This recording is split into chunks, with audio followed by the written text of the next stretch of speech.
Bismillahirrahmanirrahim. Assalamualaikum warahmatullahi wabarakatuh. Perkenalkan, nama saya Fikri Sandrajat. Saya mahasiswa Universitas Jenderal Ahmad Yani, jurusan Teknik Elektro.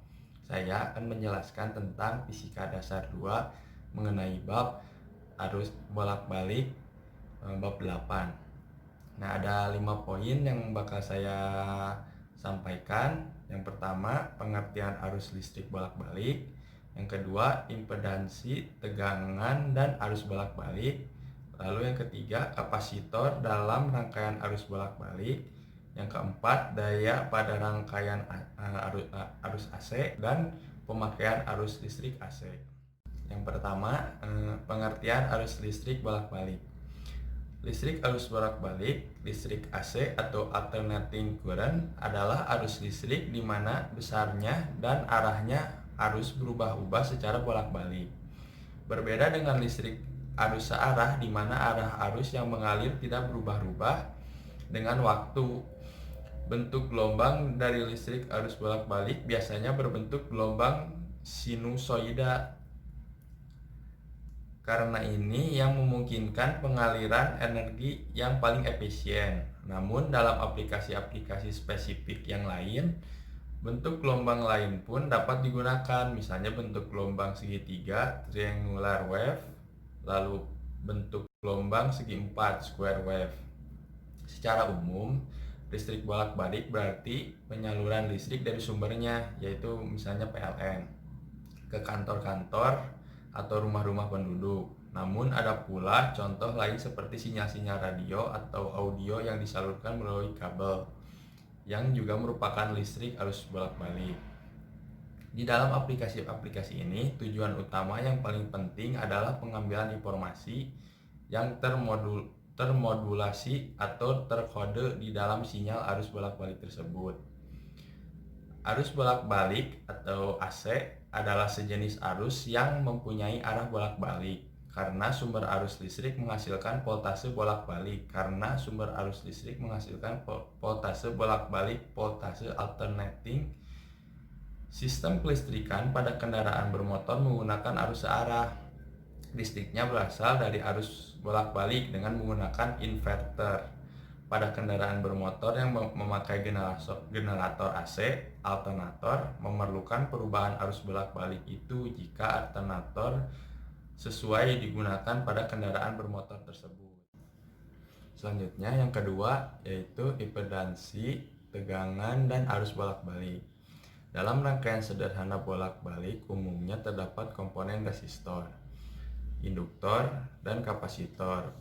Pada masing-masing komponen tersebut, bila dialiri arus listrik AC akan timbul impedansi, tegangan, dan arus. Pertama, impedansi. Impedansi yaitu hambatan atau reaksi pada rangkaian arus bolak-balik. Hambatan pada resistor dinamakan reaktansi resistantif, disimbolkan XR besar. Pada kapasitor dinamakan reaktansi kapasitif, yaitu XC simbolnya. Dan pada induktor dinamakan reaktansi induktif, simbolnya XL. Besarnya masing-masing hambatan tersebut yaitu dirumuskan XL sama dengan omega kali L. Lalu kalau XC yaitu 1 per omega kali C. Kemudian XR sama dengan R. Lalu untuk mencari omega sama dengan 2 kali V kali frekuensi. Yang kedua, tegangan dan arus bolak-balik. Besarnya tegangan total pada rangkaian arus bolak-balik di atas yaitu akar V sama dengan V2 per R tambah VL dikurangi VC pangkat 2. Lalu yang ketiga, hubungan impedansi, tegangan, dan arus bolak-balik.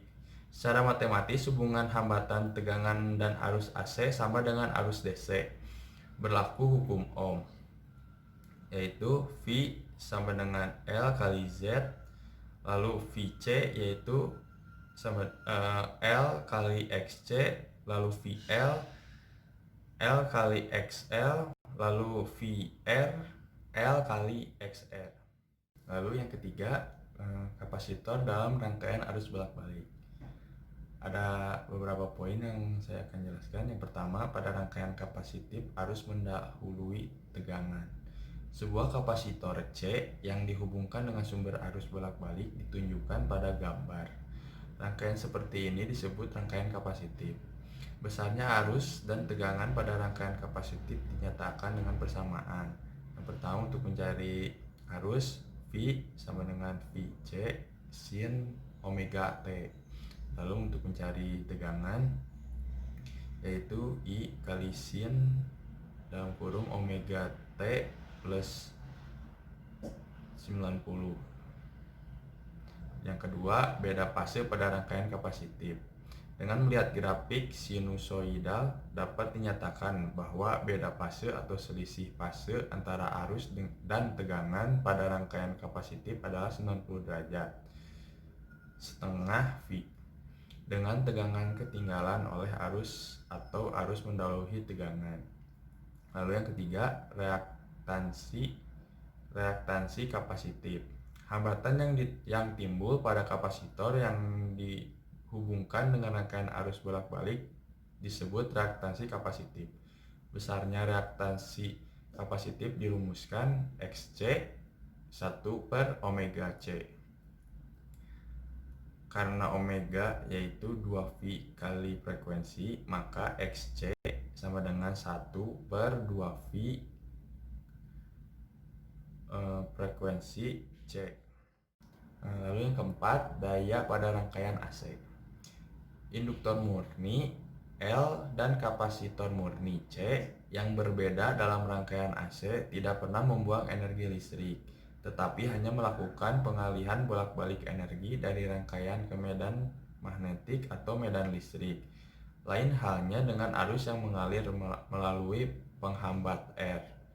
Di dalam R, energi diubah menjadi kalor yang tidak dapat diubah kembali menjadi listrik. Besarnya energi listrik per satuan waktu yang diubah menjadi kalor disebut daya listrik. Daya listrik pada rangkaian AC identik dengan daya listrik pada rangkaian DC, yaitu P sama dengan I kuadrat kali AF kali R, atau I kali EF kali VR. Dalam hal ini, VR adalah komponen tegangan yang sepase dengan arus. Dengan demikian, maka P sama dengan V kali I kali cos theta.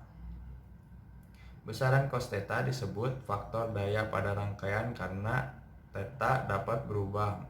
Maka daya rangkaian AC pun dapat berubah menurut besarnya sudut fase. Jika pada rangkaian hanya ada R atau tidak ada L dan C, maka theta sama dengan 0, sehingga cos theta sama dengan 1.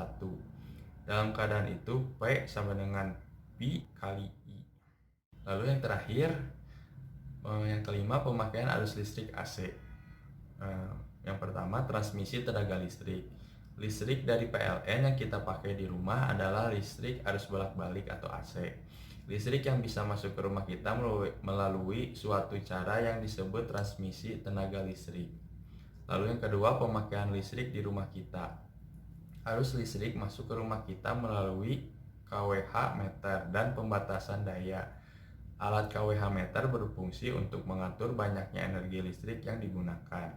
Sedangkan pembatas daya berfungsi untuk membatasi daya maksimum yang dapat digunakan di rumah kita.